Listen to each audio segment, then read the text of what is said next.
Here's all the sauces you can make from the mother sauce that you've never heard of. Espagnole or demi-glace. Place in a little bit of neutral oil before going in with our mirepoix. Once your veg has started to caramelize, we're going to go in with the garlic. After 5 minutes, we're going to go in with our butter. Once your butter is melted, we're going to go in with the flour. So we're going to cook out our roux on a medium-high heat until we achieve a roasted dark color. We call this a dark roux. Once your roux has been roasted off nicely, we're going to add our tomato puree in, adding our veal stock a little bit at a time, fully incorporating to ensure we don't get any lumps. Followed by our aromats, we've got some thyme, parsley stalks and black peppercorn. Then we're going to simmer this for 2.5 hours. As our stock comes up to the boil, we're just going to skim off any impurities. We're going to do this periodically while the stock is cooking. Our espagnole has now been cooking for 2.5 hours, otherwise known as demi-glace. We're going to pass this off and then it's ready to make into our 5 classic sauces. Bordelaise sauce. We're going to add some butter, a finely diced banana shallot, 1 grated garlic clove. It's going to keep the heat nice and low until my shallot is completely softened. Add our red wine and reduce it by 2/3. Wine is reduced. We're going to go in with our demi-glace. Bring it up to a simmer and reduce it to our desired consistency. We're going to add in some lemon juice for acidity. Then we're going to go in with our bone marrow and our fresh herbs, tarragon and parsley.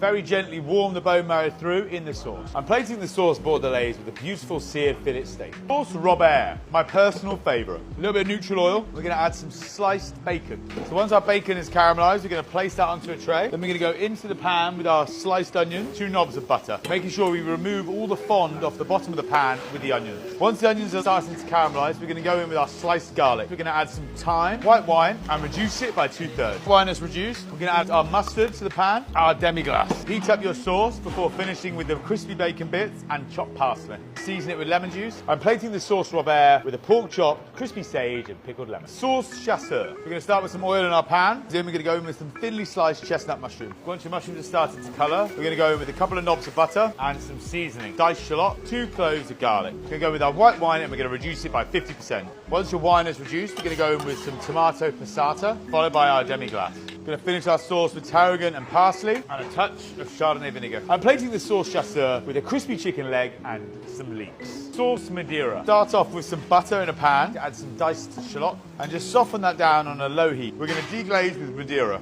Reduce this by 50%. Once our Madeira is reduced, we're going to add our demi-glace. Bring this to a simmer, season with salt, black pepper, and red wine vinegar. I'm plating the sauce Madeira with some venison and a grilled Hispi cabbage. Sauce Diable. We're going to add white wine vinegar, and we're going to reduce this on a high heat with 1 diced shallot. Once your mixture is reduced by half, we're going to season that with a little pinch of cayenne pepper, followed by our demi-glace. We're going to bring this to a simmer, give it a taste, and season with salt. I'm plating the sauce Diable with a chicken breast, some chard, and pickled onion.